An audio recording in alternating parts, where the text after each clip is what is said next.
Alright, let's move on to question 2. And question 2 requires us to find the binomial expansion independent term.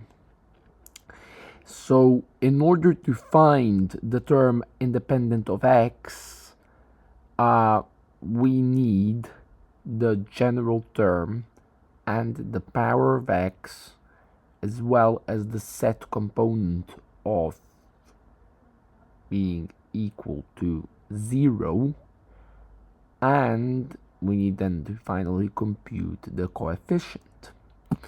So in order to find the term independent of x, let's move on to question.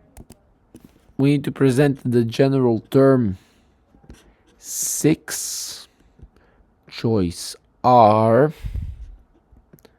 multiplied by 2x squared to the power of 6 minus r multiplied by negative 3 divided by x to the power of r.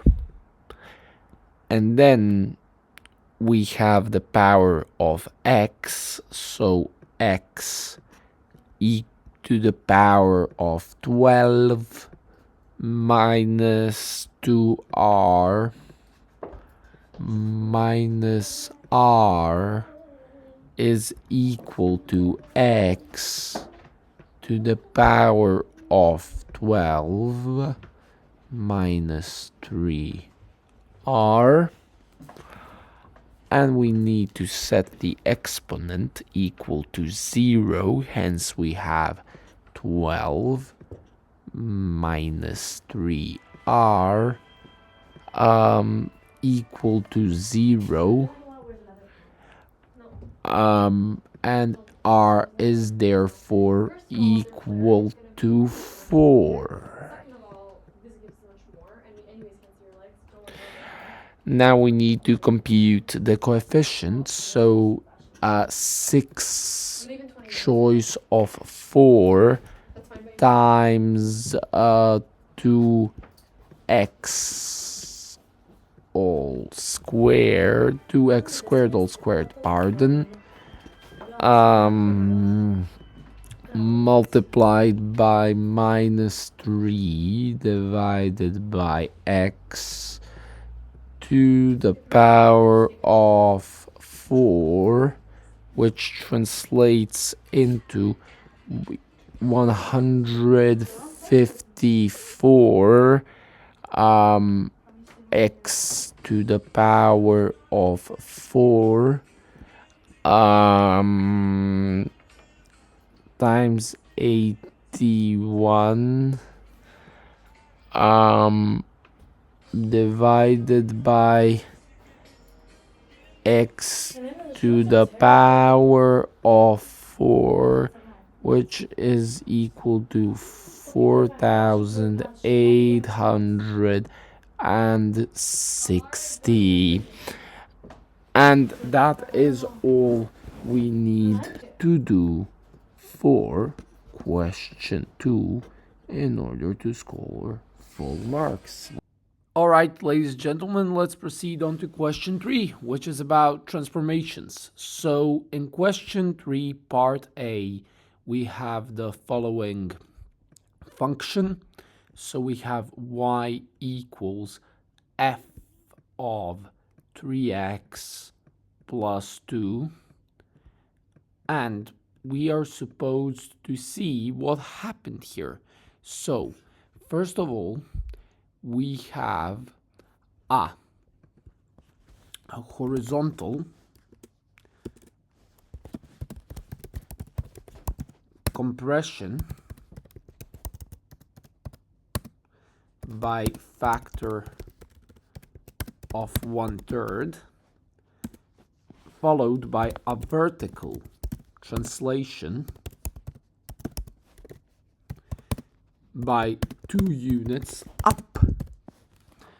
So when it says fundamentally f of 3x, we have x being multiplied by 3, so the graph is compressed horizontally. And then we have plus 2 to raise the entire graph by 2 units. And that is all we have to do for question 3, part A. Now, in question 3, part B, we are required to transform f of x to g of x. And we are given a stretch parallel to the y-axis, and we have a scale factor of 3. This results in 3 f of x. And then we have subsequently a reflection in, and then we have a reflection in the y-axis, and this requires us to replace x by negative x. Thus, we have that g of x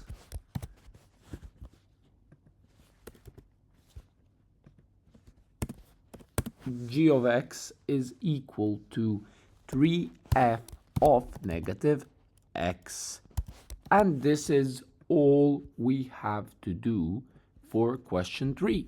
Let's move on to question 4, which is related to differentiation, integration, and finding constants.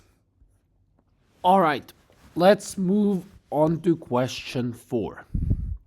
So, the question says that the derivative is equal to k times x cubed plus 2 divided by x squared. And we need to therefore equate the gradient at the point S220 being 65 divided by 2. We need to equate the following. So we need to have k times 2 cubed plus 2 divided by 2 squared, which is equal to 65 divided by 2. And we need to calculate 8k being equal to, we need to calculate 8k plus 1/2 equals to 65 divided by 2.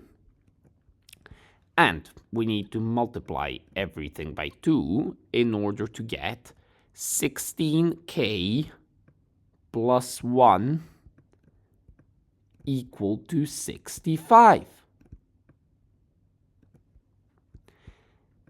Hence, we have 16k being equal to 64, and this results in k being equal to 4. This is everything we need to do for part A. On to part B. We need to have now the solution from part A, and this solution is k equals 4. So we have that dy divided by dx equals 4x cubed plus 2 divided by x squared. And then we integrate. When we integrate this, we get that y is equal to the integral of 4x cubed plus 2x to the power of negative 2 with respect to the x. And this results in y equal x to the power of 4 minus 2 divided by x plus the constant c. Now we need to use the point S, which is 2 on the x-axis and 20 on the y-axis. And therefore we have 20 equals 2 to the power of 4 minus 2 divided by 2 plus c, which results in 20 equals to 16 minus 1 plus c, and therefore we get that c is equal to 5. Therefore, we have y equals x to the power of 4 minus 2 divided by x plus 5. We need to find t when x is equal to 1. And therefore t equals 1 minus 2 plus 5, which is equal to 4. And this is all we have to do for this question. Alright, so in this question we are given that y equals 4 times the square root of x minus x, and there is a stationary maximum point at x equals a.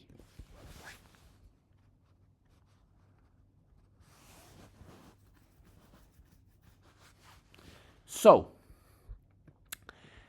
part A is quite straightforward in that it requires us to find the stationary point A.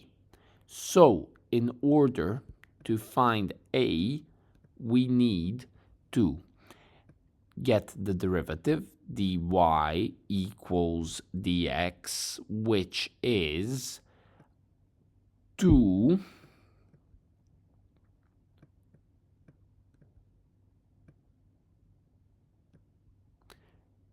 x to the power of minus a half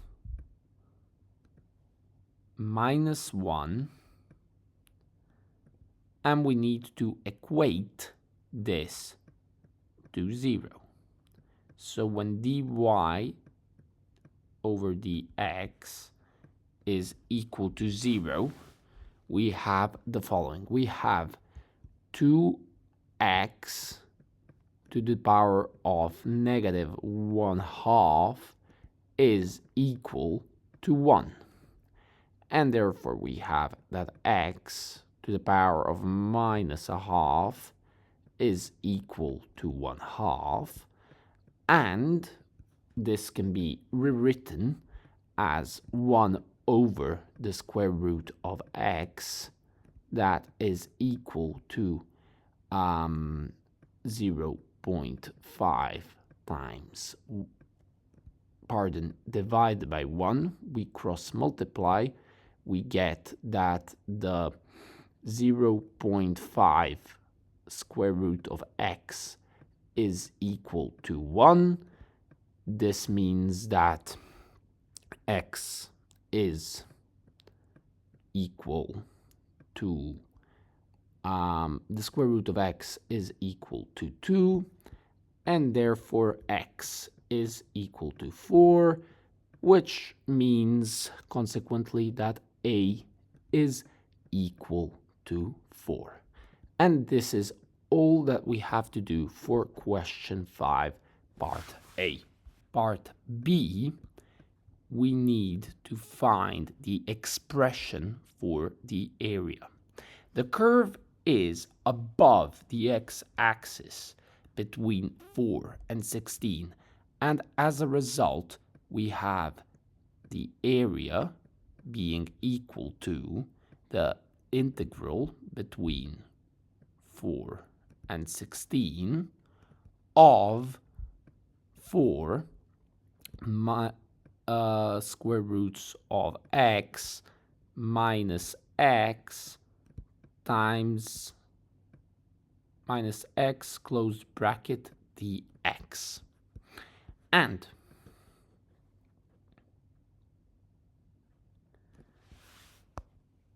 now we need to integrate. So in order to integrate, we must divide. In order to integrate, we must separate this integral into,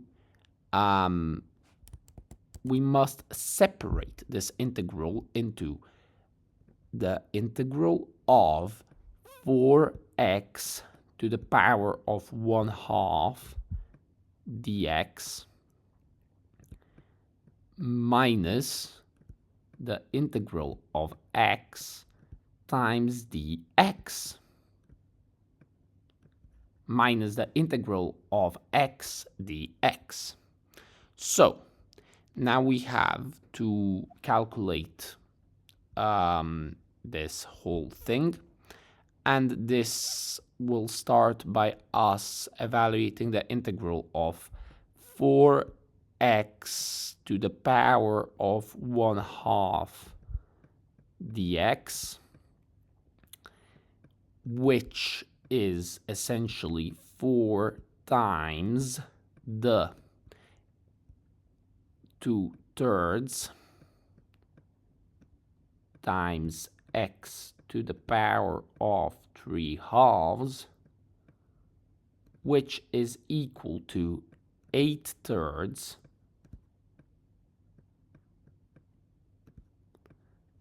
x to the power of 3/2. And then we have the integral of x dx to be equal to x squared divided by 2. And together we have 8/3 x to the power of 3/2 minus x squared divided by 2. And now we need to substitute in the limits. So for x equals 16, we have 16 to the power of 3/2, which is equal to the square root of 16 cubed, which is essentially equal to 4 cubed, which is 4 times 4 times 4, 64. And then we need to apply the same procedure to x being 4. So for this,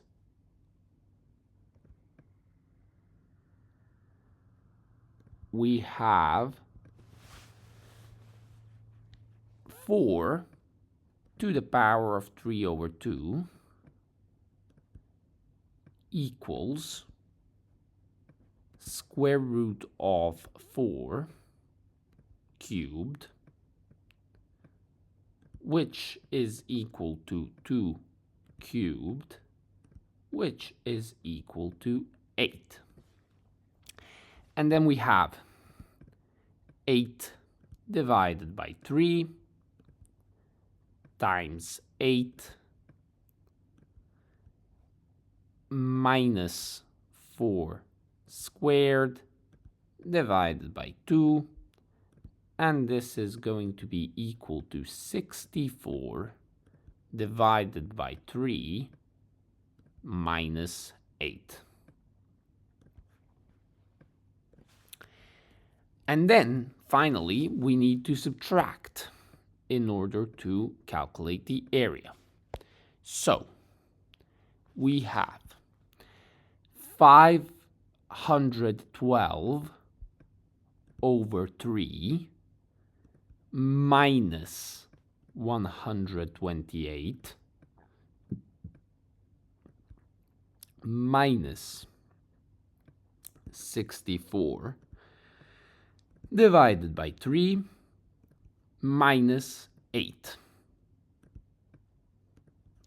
And first we need to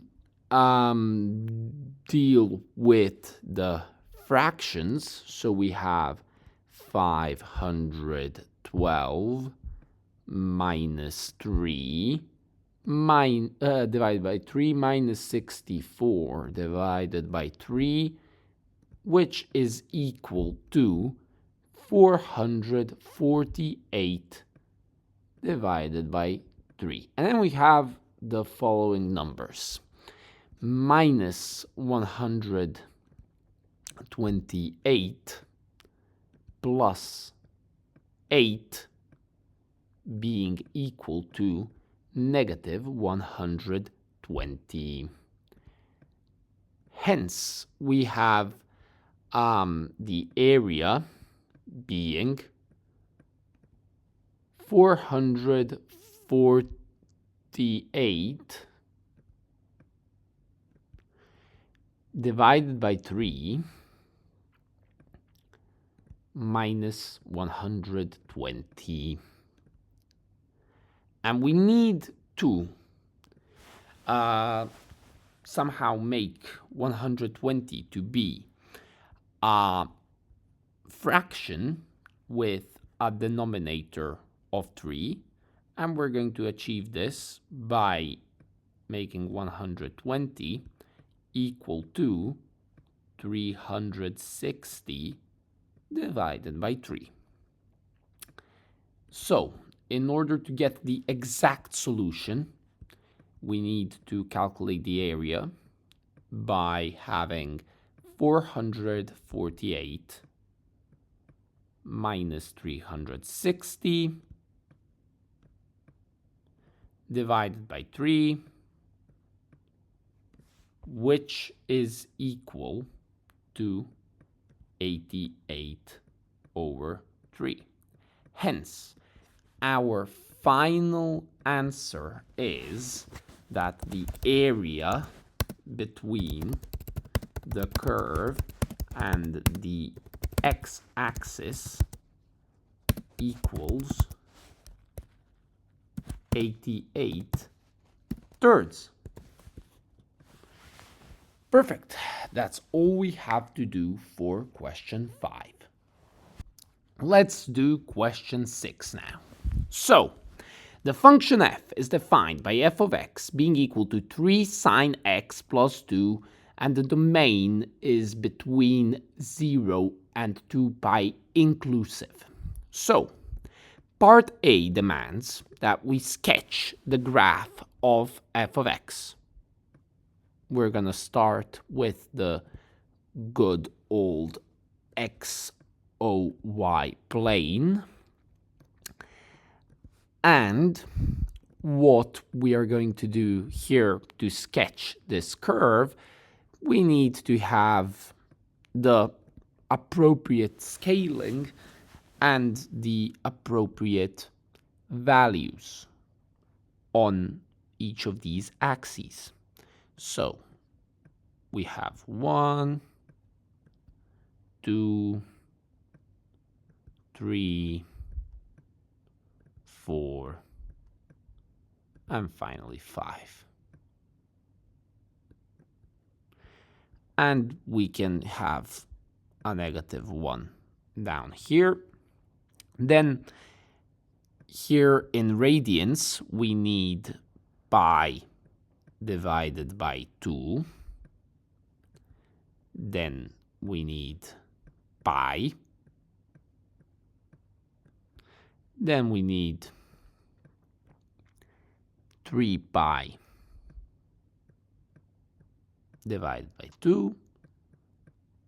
And finally 2 pi. So we have when x is 0, y is 2. When x is pi halves, we have y being equal to 5, so this point here. And then we have pi and 3, so approximately this point here. I'm trying to make it as nice as possible, and we need to make it as accurate as possible in terms of scale. We will get this beautiful curve, such like this. Additional understanding, it would also be helpful to draw this 45-degree line, y equals x.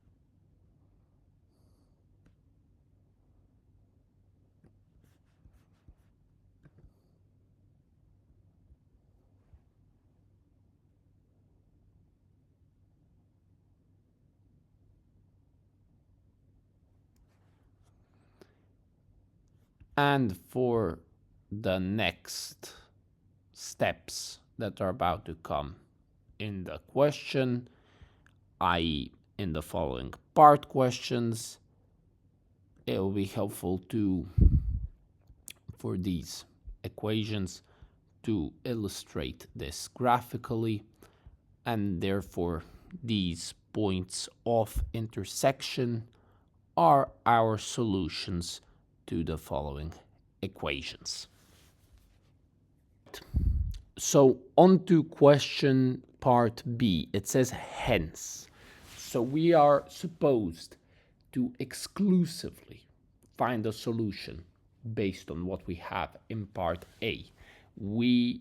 If it said hence or otherwise, we would have room to explore alternative methods, but here we are expected to find the number of solutions in the domain between 0 and 2 pi inclusive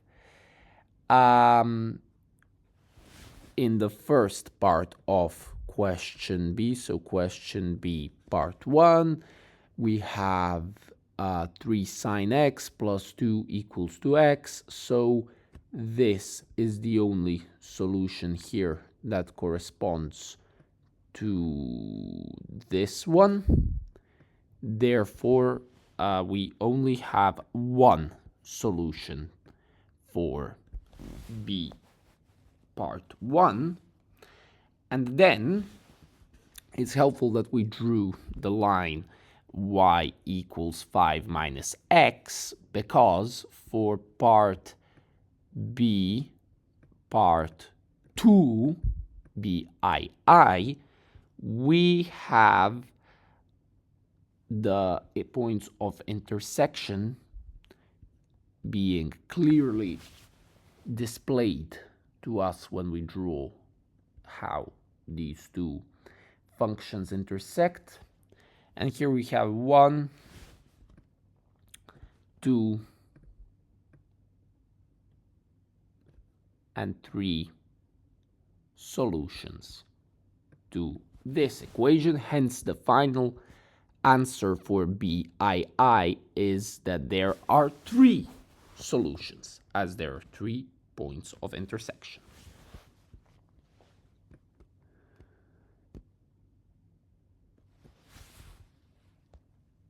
And then finally, part C asks that we solve 3 sine x plus 2, which is equal to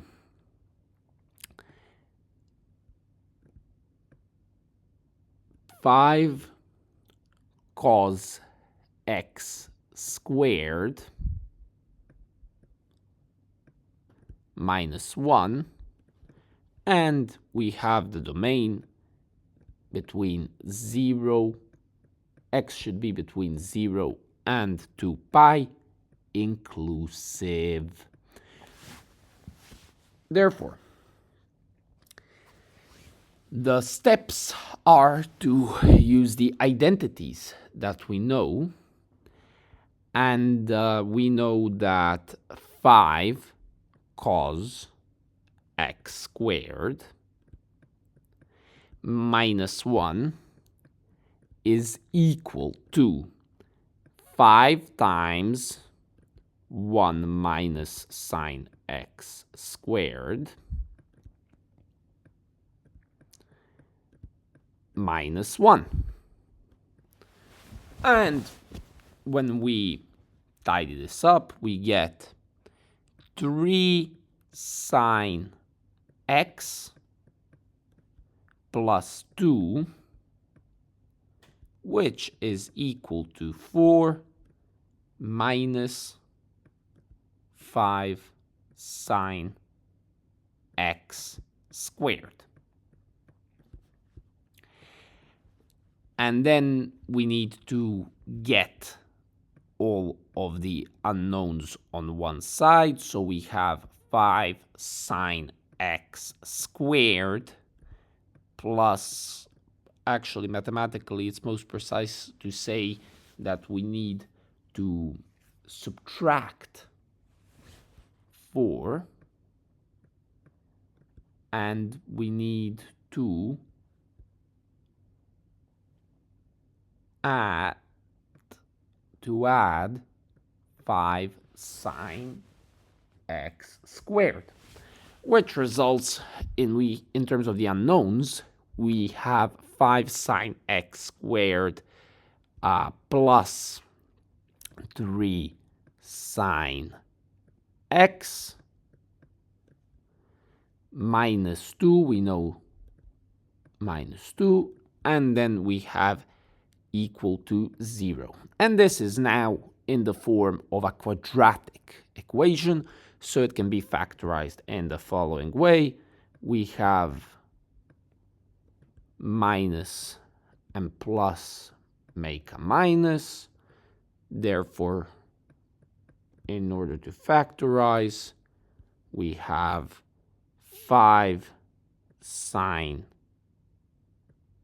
x minus 2,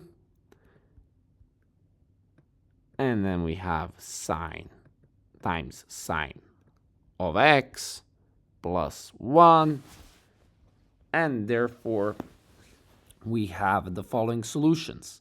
Sine x equals 2/5, or sine x equals -1. Now,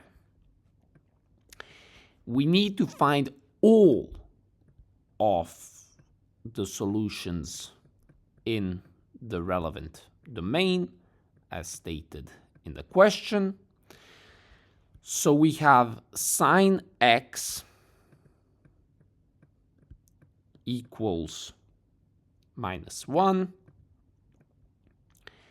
and then as a result we have x equals 3 pi divided by 2, And then we have also sine x equal to 2/5. And then we have x to be approximately equal to 0.412. And then we can use a cat's diagram to find the second solution here, which is also there is a solution in the domain, which is 2.73. And therefore, we have the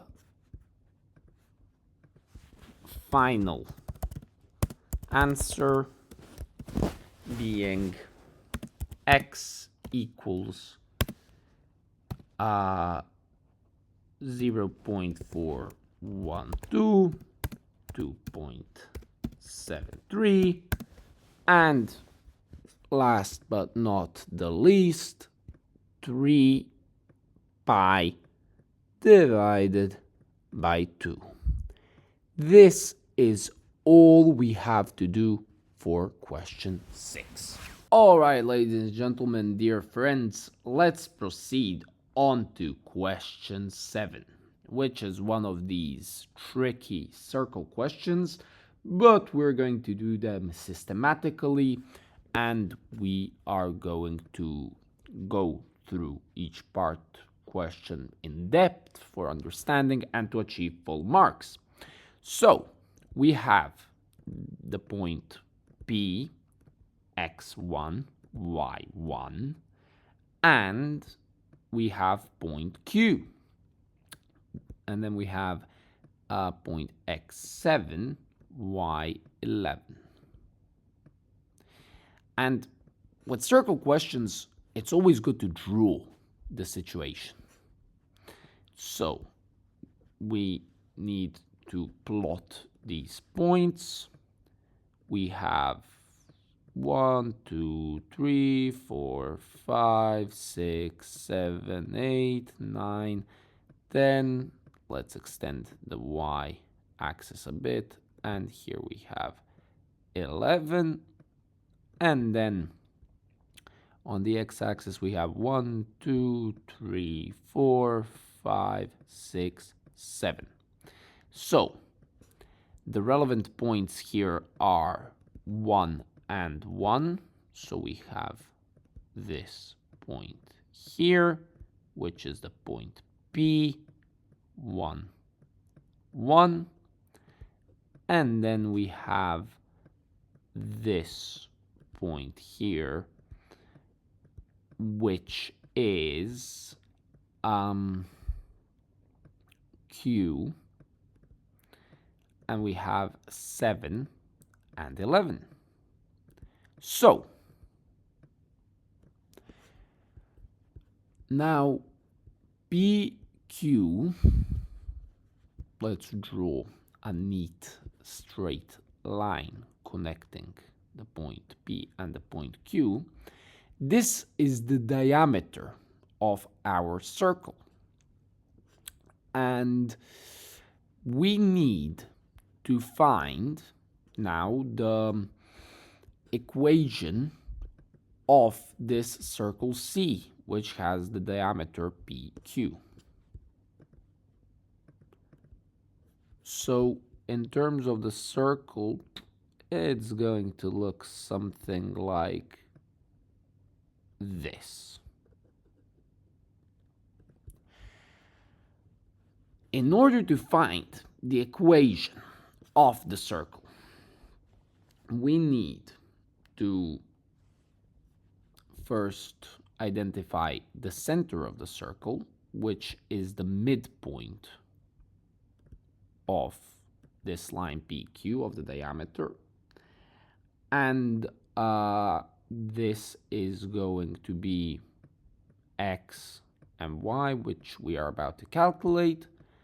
And then we have this distance P m and the distance mq, and pm is equal to mq, which is the radius of this circle.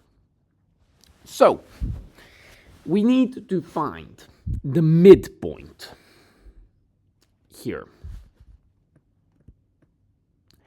And the midpoint is going to be 1 plus 7.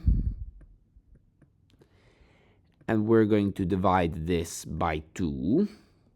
And then we have 1 plus 11 also divided by 2. Hence, we have the midpoint 4 and 6. This is therefore our midpoint. So now we have 4 and 6. In order to find the radius, we need to calculate the absolute value of PQ,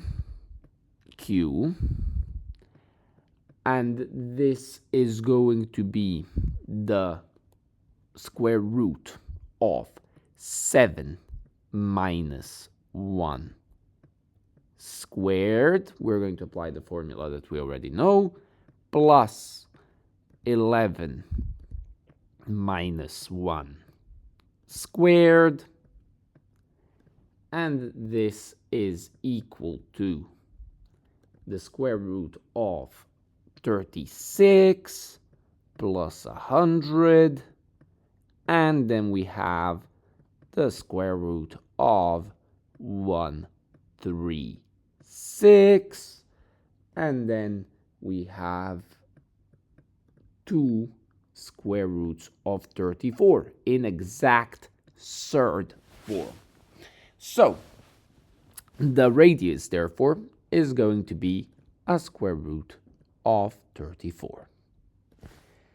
And we know that the equation of a circle, we have already this center of the circle, the equation is going to be in the standard form, x minus 4 all squared plus y minus 6 all squared, which is equal to 34.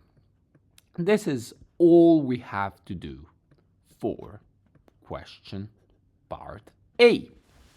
Now, for B, we need to find the equation of the tangent at point Q.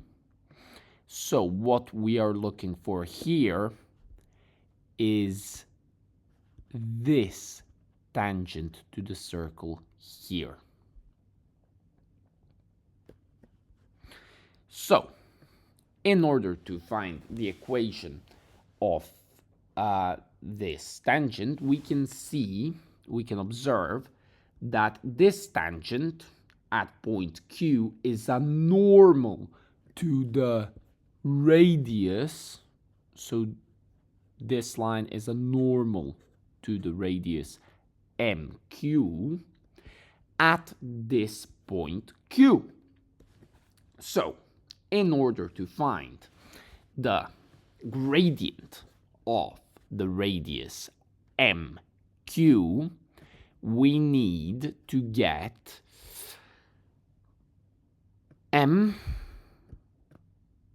MQ, and this is 11 minus 6 divided by 7 minus 4, which is going to be equal to 5/3.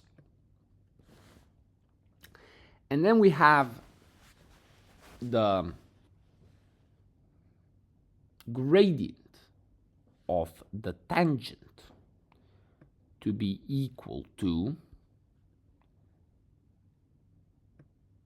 applying this formula, m1 times m2 equals to minus 1, we have the m of the tangent to be equal to minus 3/5. Therefore, in order to find the equation of the tangent when we have q 711 in the mx plus c form, we need to do the following.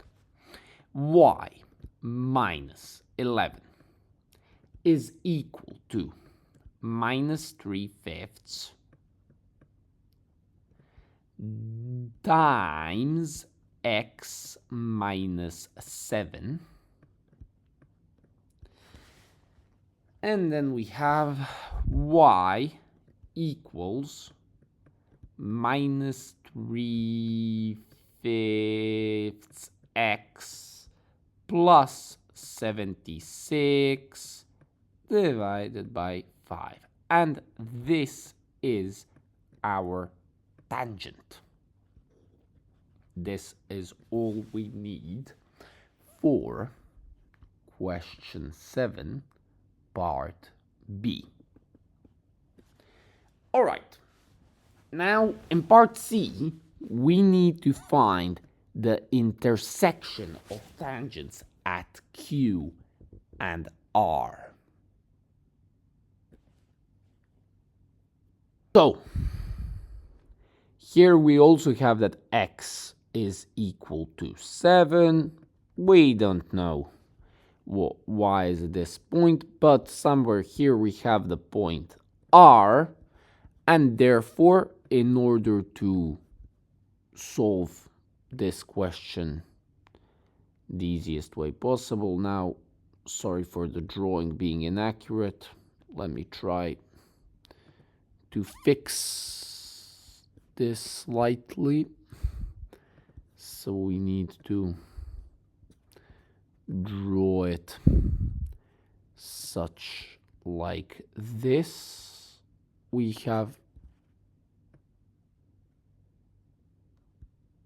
this here and this here. All right. It's slightly over the tangent here still, but it's a more accurate drawing compared to how it was before. We now need to find this point here, where these two tangents intersect. How are we going to do this? So, we already know that R is the second point on the circle where x is equal to 7. That is what we have illustrated above. And in order to calculate the point R, we need to substitute x equals 7 into the equation of the circle. So, in order to do this, we have 7 minus 4 squared plus y minus 6 squared equals to 34. And now we need to sort this out. We have 9 plus y minus 6 squared being equal to 34. Therefore, all right, so then we have 25 is equal to y minus 6 all squared, and therefore we have plus minus 5 on the left hand side and y minus 6 on the right hand side, and as a result, we have that y is either 1 or 11. And then, given that q is 7, 11, the second point is r being equal to 7 and 1.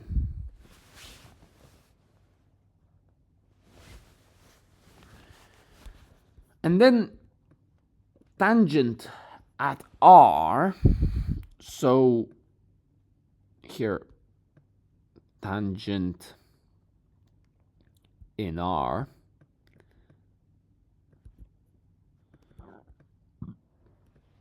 we need to find the gradient of the radius mr.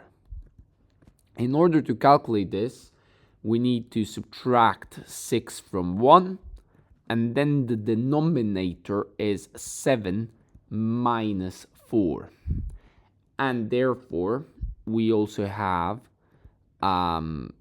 the logical next step being minus 5/3, and hence applying m1 times m2 equals -1, we have that the slope of the tangent equals 3/5. So, in order to find the equation of the tangent at point R, we need to calculate y minus 1, which equals 3/5. We open the bracket, x minus 7, and then we have y, which is equal to 3/5 of x minus 16 divided by 5. And then as a result, we have the point of intersection of the two tangents by solving the system of two linear simultaneous equations. We get y equals minus 3/5 of x plus 76 divided by 5.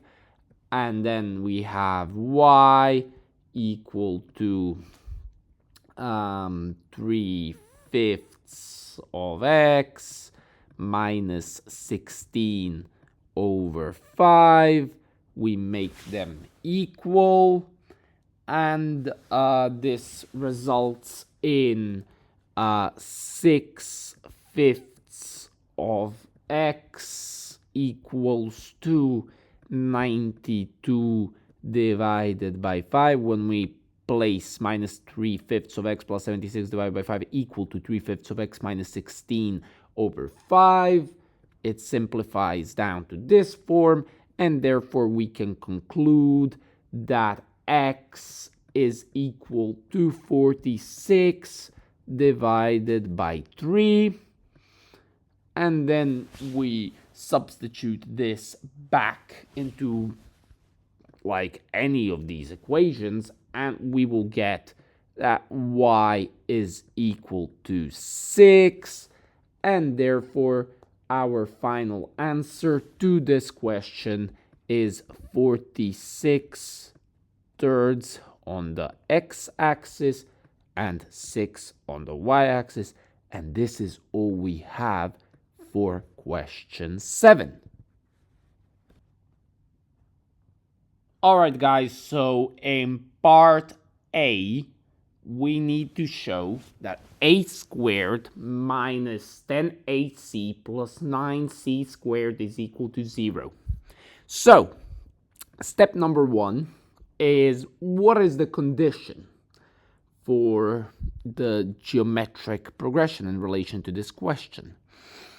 We have for GP geometric progression, we need b squared to be equal to AC.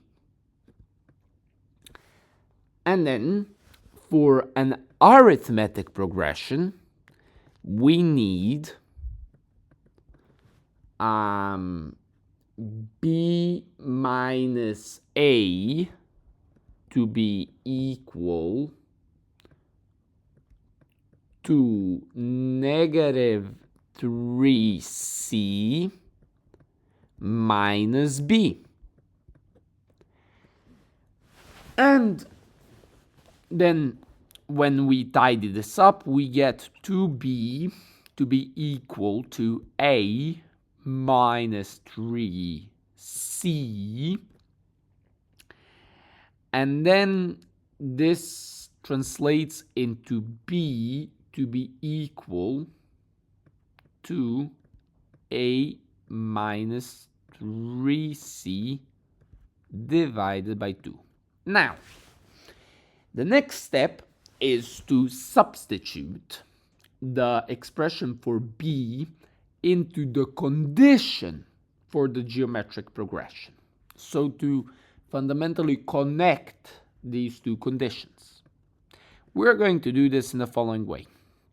We have a minus 3c all divided by 2 all squared, which is going to be equal to AC. And then we have a minus 3c all squared, which is equal to 4ac.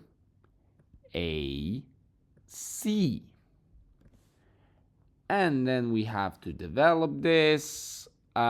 So we know that the expansion of the following is a squared minus 6ac plus 9c squared, which is equal to 4ac. And we need to transfer everything onto one side, which is the left-hand side.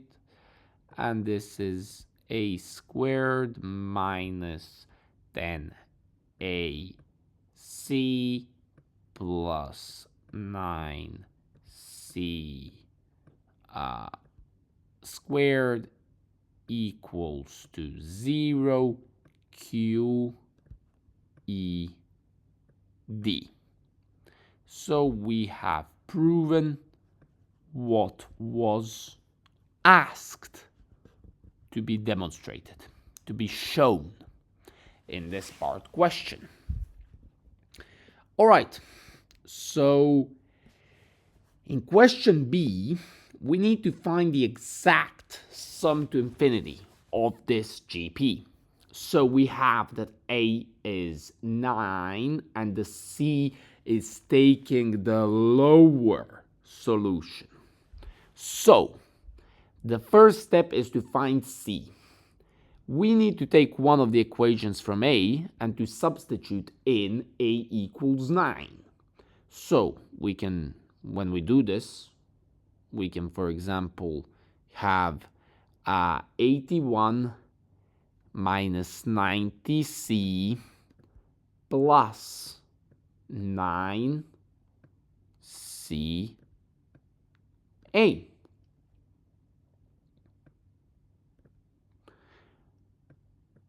It's actually just substituting the a's. So here we substitute into the one and only question A equation that we have just derived. So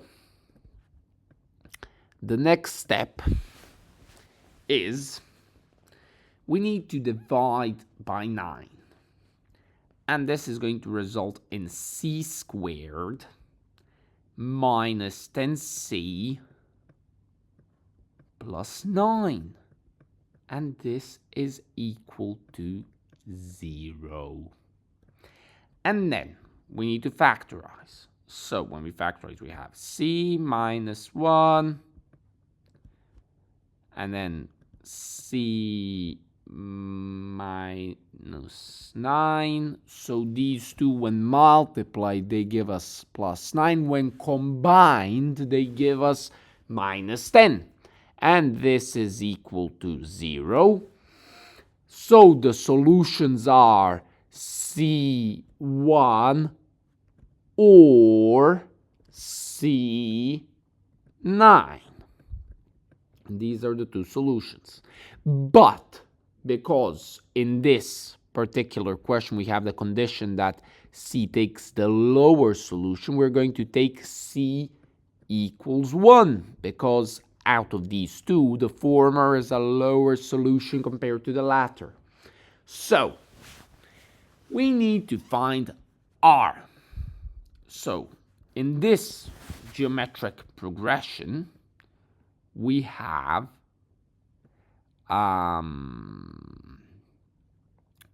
R to be equal to C divided by B. And then, first we need to calculate B.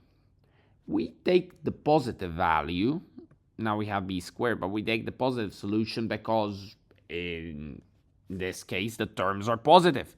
So we have B squared is equal to AC, which is equal to 9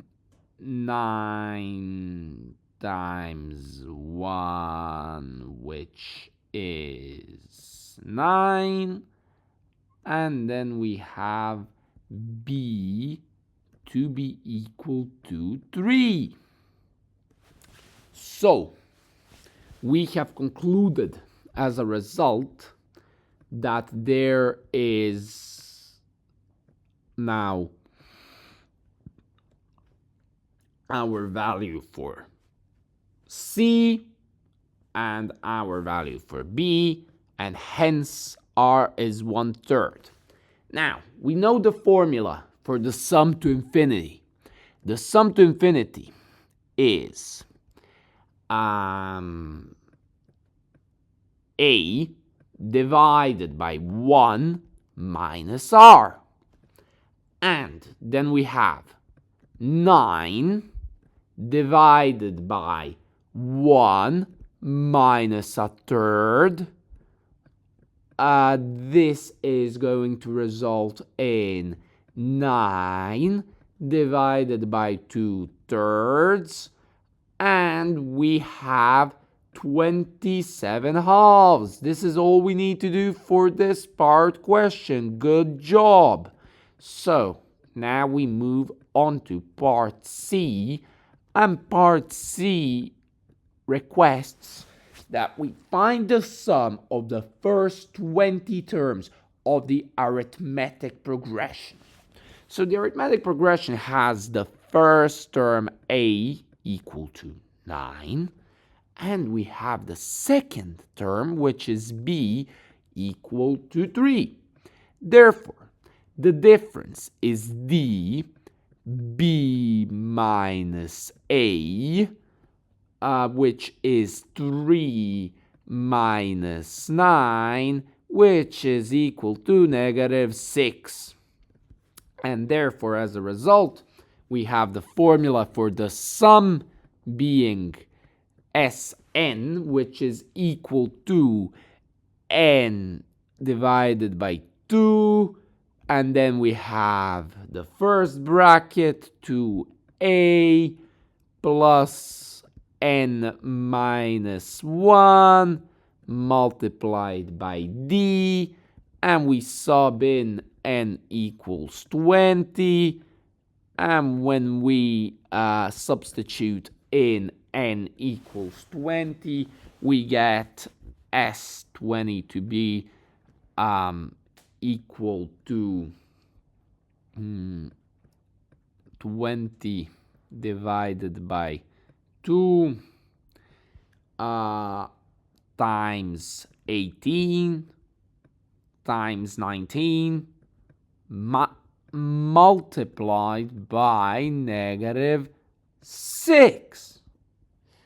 And as a result, the sum of the first 20 terms is minus 960. And this is all we have to do for question 8.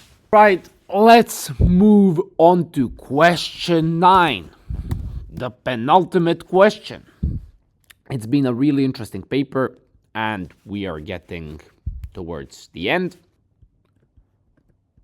A very insightful functions question. So, question 9a requires us to do the following.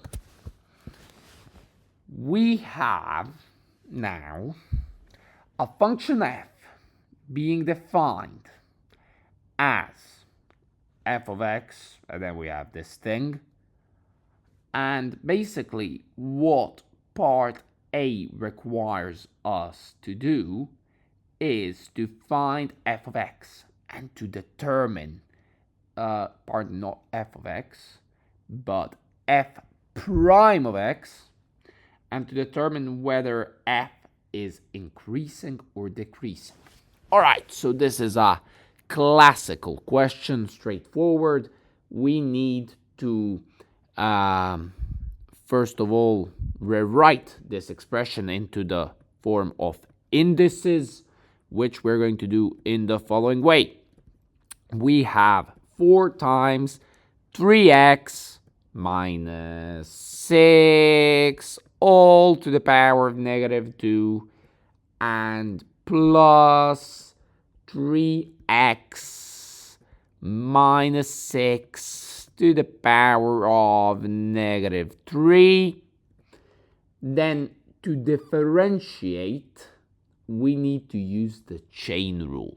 We are going first to do d of dx of 3x minus 6 to the power of negative 2. And this is going to be minus 2, 3x minus 6 to the power of negative 3 times 3. And then we need to get the derivative of the second part as well. So it's going to be this thing to the power of negative 3. And we're going to differentiate this in the following way. Minus 3x minus 6 to the power of negative 4 times 3. And as a result, we have that f of x is the following. So f of x is 4, open the bracket, minus 2 times 3 times 3x minus 6 to the power of negative 3. Then we close the bracket, minus 3 times 3 times 3x minus 6 to the power of negative 4. And then we sort this out and we get this expression, which is f of x being equal to minus negative 24, quite lengthy algebra, but it's all fundamentally easy, divided by 3x minus 6 to the power of 3 minus 9 divided by 3x minus 6 to the power of 4.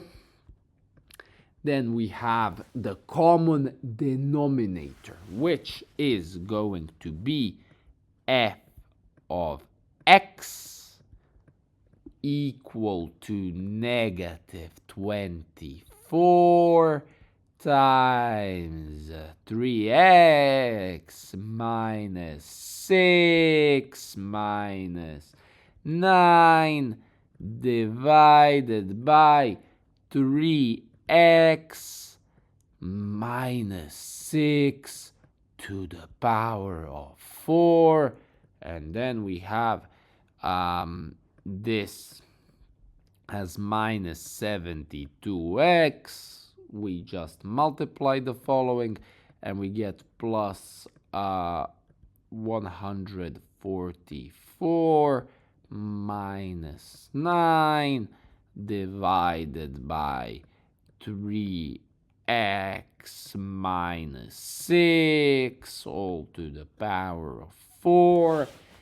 And then we get minus 72x plus 135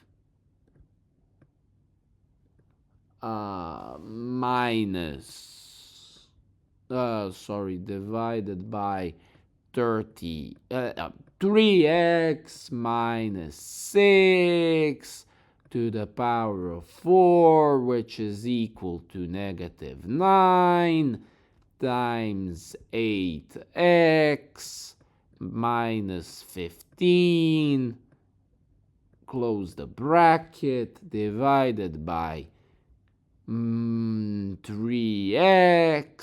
minus 6 to the power of 4. And now we need to analyze the sign for x greater than 2. We have 3x minus 6 to the power of 4 being greater than 0 for all x is greater than 2. And then we have 8x minus 15 being greater than 0 for all x is greater than 2, and the numerator has a factor minus 9. So this is the factor that the numerator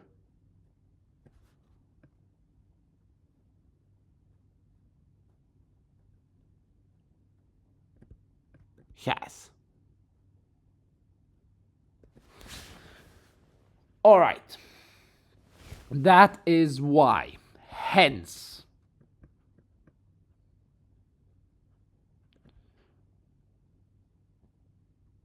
f of x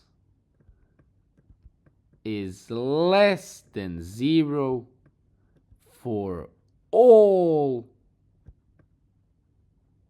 x greater than 2. So the conclusion I would strongly recommend, in fact, we should insist, it's mandatory to have the following conclusion. So it is mandatory to write down and this is that the function f is strictly decreasing for x, values of x greater than 2. And this is all we have for this part question. All right, so now question 9 part B, also a conventional question. It is basically to state with a reason whether the inverse function of f exists, i.e. whether the function f has an inverse. And you should celebrate when you get this question, because we can just say yes, given that f of x, you can easily see by drawing the function whether it's 1-to-1 or not. And so given that f of x is less than 0 for all values of x that are greater than 2, the function f is strictly we can say monotone, or more precisely and mathematically accurately stated, decreasing within its domain. Hence it is 1-to-1. So the function f has an inverse, i.e. there is an existence of, and now let's write this down, of f inverse. And that's it for question 9 part B. All right, question 9 part C.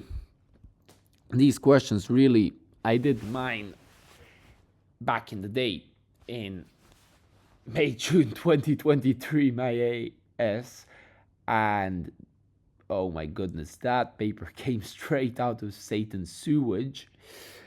And I remember even on that paper there was a question with functions. Yeah, for every paper literally in the last 20 years and more, there is always a similar question for the functions. However, since 2020, since the specification changed, in the new syllabus they often ask about transformations, and as was the case in my May June 2023 paper, I don't know how I even remember this, it was drawing the inverse function, I remember, which is basically a reflection in the line y equals x, and there was a trig function, I remember. But anyways, sorry for the slight digression. Let's return to question 9C of this particular question paper. So g of x is equal to 4x minus 3, and we have x greater than a, and then we have part 1, we need to find the range of g of x. So given that the function is linear with a positive gradient, g of x is greater than 4a minus 3.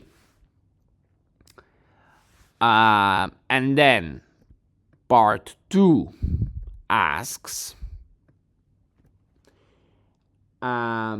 for values of a for which the composite function f of g exists. So for f of g of x to exist, we need to have the range of g of x to be within the domain of f of x.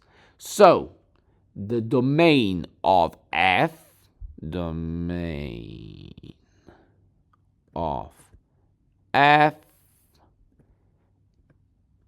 is x greater than 2, and therefore the minimum of the range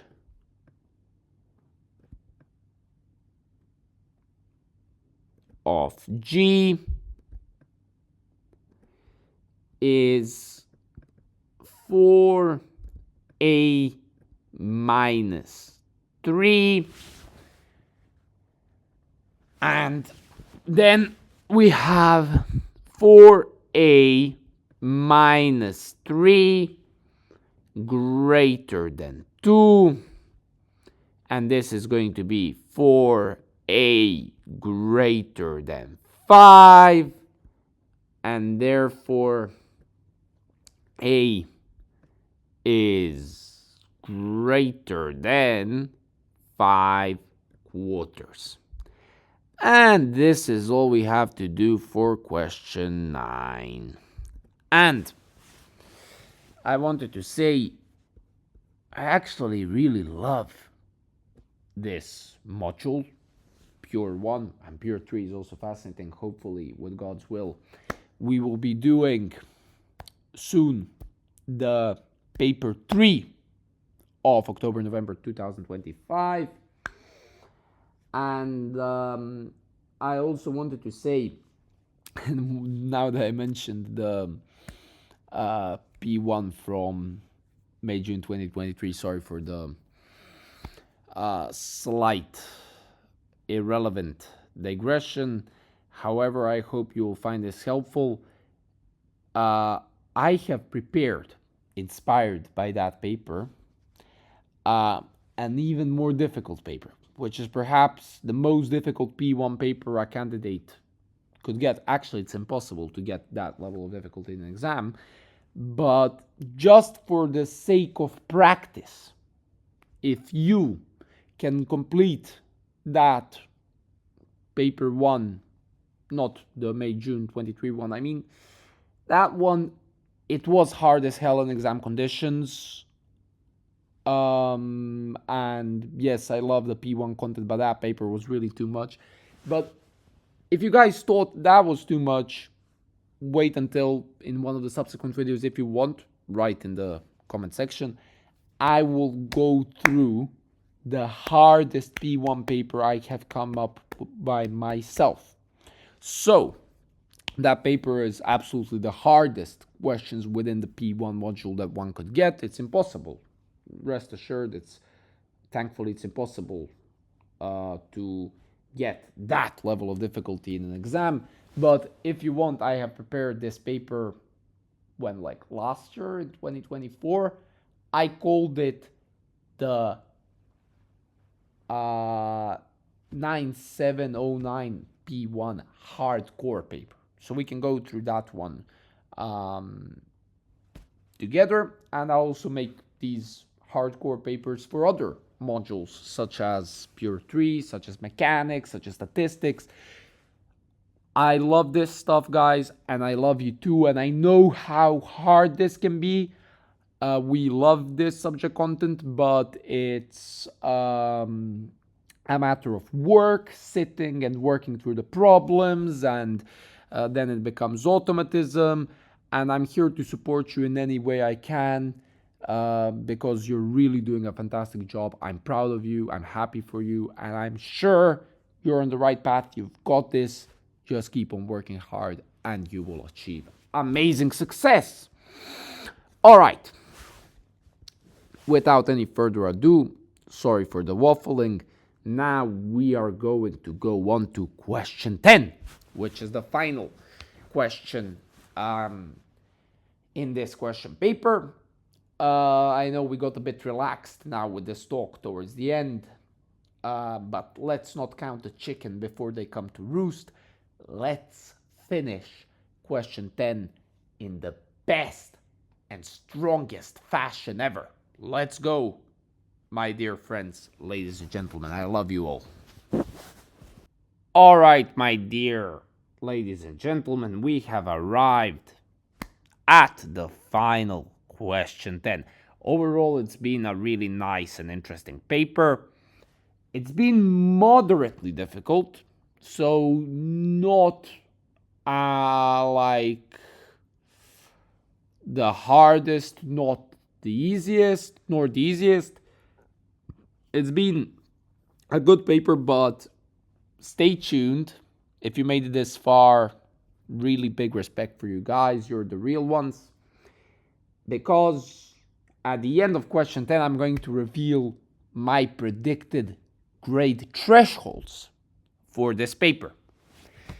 Given that I'm recording this in December 2025, it's going to be approximately a month before results release for the winter 25 exam season. So, now reflecting back on the days of when I did my AS and A2, know how it can be stressful waiting for the thresholds, but don't worry about the thresholds. Do your best, and I'm sure you will be rewarded for your brilliant work you did so far. But just for these guys who like to have like some prediction in their head of how well they did, I've seen many of these on Reddit, for example, back in the day. Kind of, it shouldn't be our primary obsession, but it should be a supplement to what we are already doing, and it's kind of a nice indicator. It can be helpful, it can be interesting. So please, my great threshold predictions, take them with a pinch of salt, because I am not a teacher. I am just one of you guys. I did my AS and A2 relatively recently in 2023 and 2024. Now I'm second year of uni, but because out of love for you guys and because I'm genuinely passionate about this stuff and I hope this helps, I am going to give you a prediction of the grade thresholds for this paper based on comparing it to the difficulty of previous year papers. But without any further ado, let's now do question 10.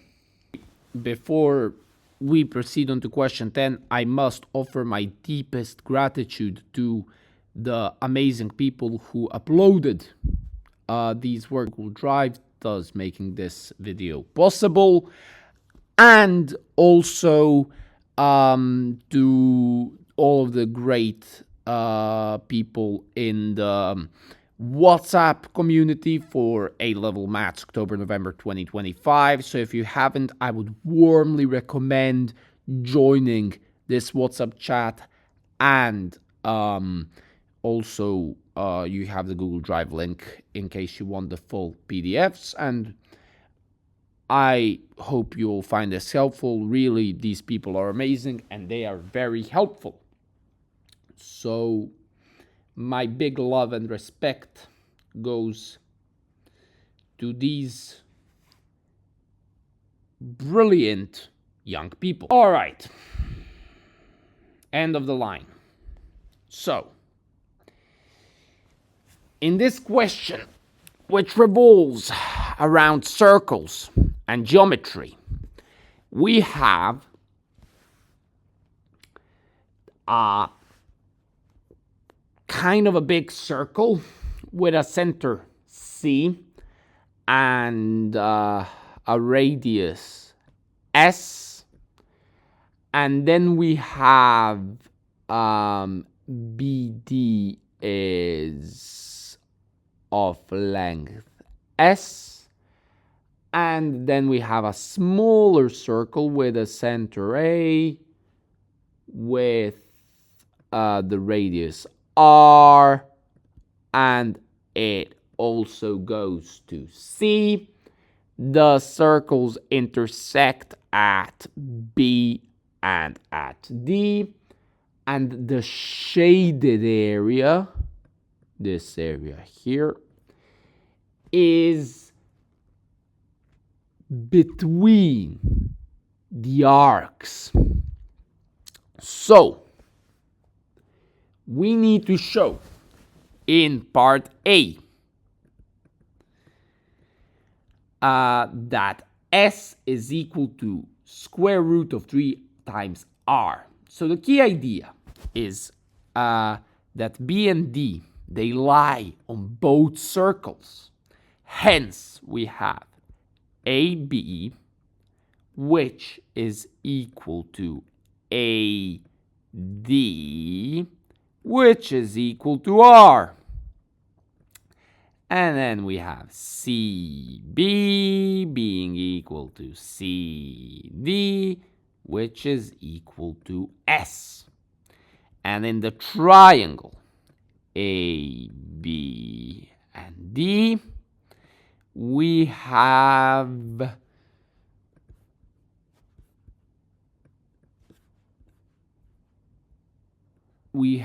the angle at point A being 120 degrees in degrees, and we have then 2 pi divided by 3 in radians, and this is the symmetry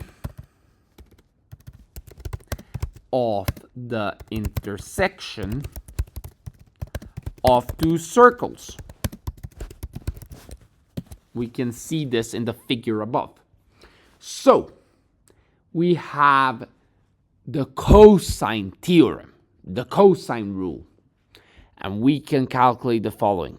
We have BD squared. This is a lovely formula that helped immensely at both GCSE and A level. So we have R squared plus R squared minus 2R squared, and then we have a cosine of 2 pi divided by 3. All right, jolly good. So now we have cosine of 120 degrees being a negative half, and then as a result we have BD squared equal to 2R squared plus R squared equals to 3R squared. Perfect. But we have BD to be equal to S, and as a result we have S, which is the square root of 3 times R, QED. Now, personally, just as a convention, I would recommend that you put as shown, because QED is only when the question explicitly says prove that. This says show that. But I like to put QED. I don't know why. It's just kind of a habit of mine. But maybe it's better to put as shown. I'm not sure. However you guys like and however your teacher tells you that's the most important, you do it that way. I'm just kind of giving my friendly advice. How was I doing it, and potentially different professors have different preferences. I mean, at the end of the day, just make sure you love what you do and sit and work. Which I'm already sure you're doing just fine. You're doing brilliantly, so we are fine. All right, sehr schön. let's go to part B, which is area of the shaded region. And we need it in the form A plus B pi and then R squared. So always please remember RTFQ. Read the frickin' question. So always respond in order to get the full M1, B1, A1 marks by the examiner. Make their life easier. Present everything, guide them through your chain of reasoning, through your working, you're responsible for the presentation, for making everything look the best possible, pizzicato, and therefore as a result, please read the question. If it asks in a particular form, give it in a particular form. Give it in exact form. You must, in order to get the full marks, you absolutely must respect the convention, the requirements of the question paper. All right. So the key idea is that the shaded area is the segment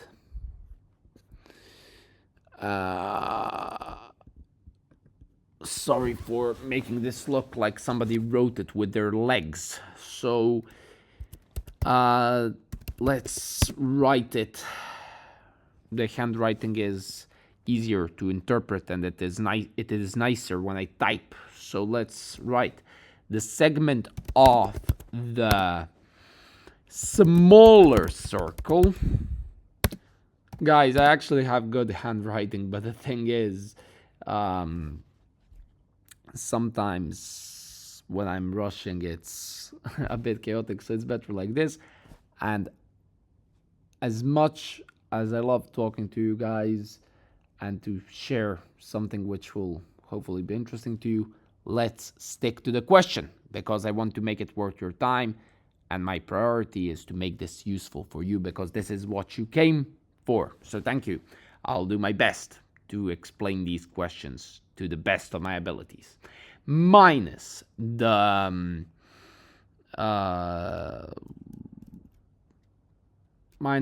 relevant segment or the relevant / appropriate segment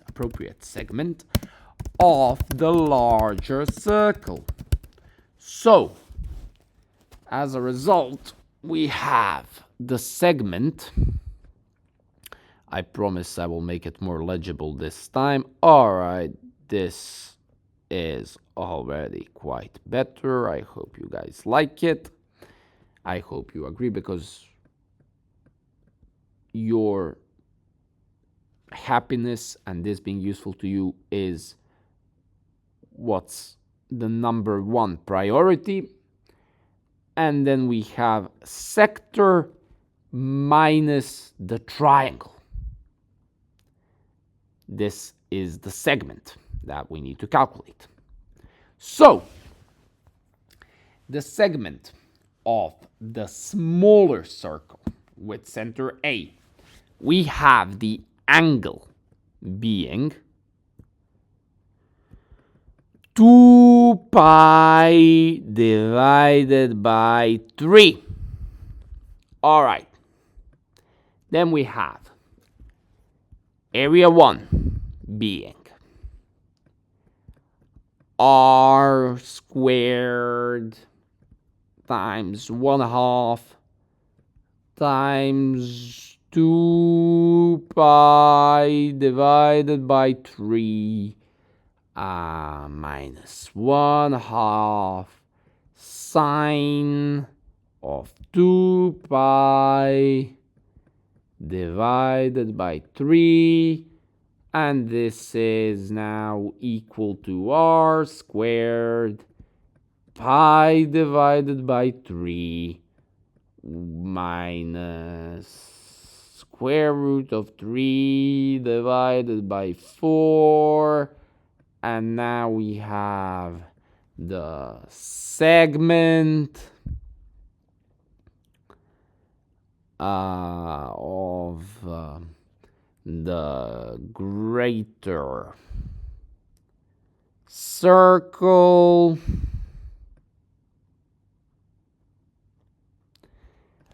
and then we have center C. So the radius is S being equal to square root of 3R, and then angle is pi divided by 3, and then we have A2 being S squared 1/2 of times pi divided by 3 minus 1/2 sine pi divided by 3, and then we have A2 to be 3R squared open bracket pi divided by 6 minus square root of 3 divided by 4, and then we have equal to R squared times pi divided by 2 minus 3 to the, then we have times square root of 3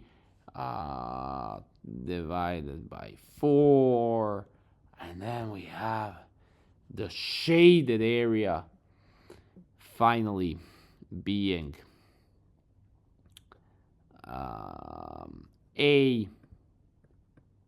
A1, and then we subtract minus A2, and then we have A being R squared, and then pi divided by 3 minus square root of 3 divided by 4 minus pi divided by 2 plus 3 square roots of 3 divided by 4. We close the bracket, and then we have at last A which is equal to R squared times we open the bracket, square root of 3 divided by 2 minus pi divided by 6, and then the final answer is, now we rearrange this to be in the nicest form possible. The final answer is square root of 3 divided by 2 minus pi divided by 6, and then we have times this all times R squared.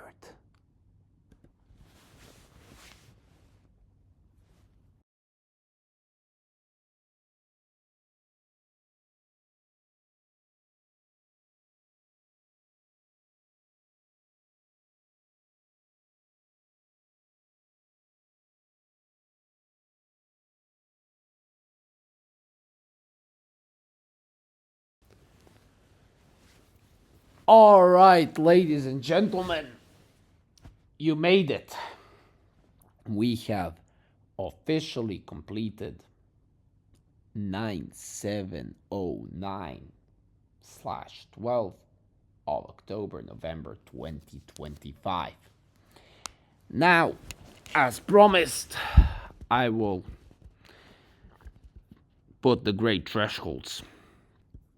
My dear friends, here are the thresholds. As I said, it was a moderately difficult paper, so I would expect it to be 55 for A, 47 for B, 39 for C, 31 for D, and 23 for E. Of course, we're going to find out in January, so don't stress about this too much. This is just as a useful kind of complement, but it should not be our primary obsession, as I already previously had iterated. So I have also posted the predicted thresholds for the rest of the AS components for this exam series, and I can say that for paper 3.2, I'll post the detailed table once we do the walkthrough of this paper, but I predict 48 for A and 41 for B, and for C, D, and E, I'll post the detailed predicted thresholds once we do a walkthrough for that paper. I will post all of these resources, so the predicted thresholds, the my work solutions, the question papers from the Google Drive, the question papers that I have designed with only the questions without the answers, so in the form as such. I will design all this. And by the way, while I was recording this video, I have accidentally made a mistake with the first version of question 4 that I was working through. So please disregard this when you're looking through these solutions on the Google Drive. This is wrong. So this is wrong. I accidentally forgot the power of 3 in this initial attempt, so I cut it from the video walkthrough. Please find the correct solution later on in this walkthrough. So, to make that clear, I will post the question paper as well. I will post the predicted thresholds. And yeah, I mean, if you guys want me sometimes to do like topical past paper questions or like an explanation of a certain topic, we can definitely do that. Or just tell me which past year paper you want me to go through next, which variant, which exam session, and we will 100% go through that. It will be my honor and pleasure. And ultimately, I hope you enjoyed this video. I hope you found it interesting, useful. I definitely had the time of my life making this for you. It was very fun interacting with you guys. And to add a bit of the quantitative element to this YouTube channel as well. And I wish you all the best. Good luck with your studies. Have a good one. If you like this video, please, it would mean a lot to me if you dropped a like, share, and subscribe. And all the best. I love you all and see you in the next video. Bye bye.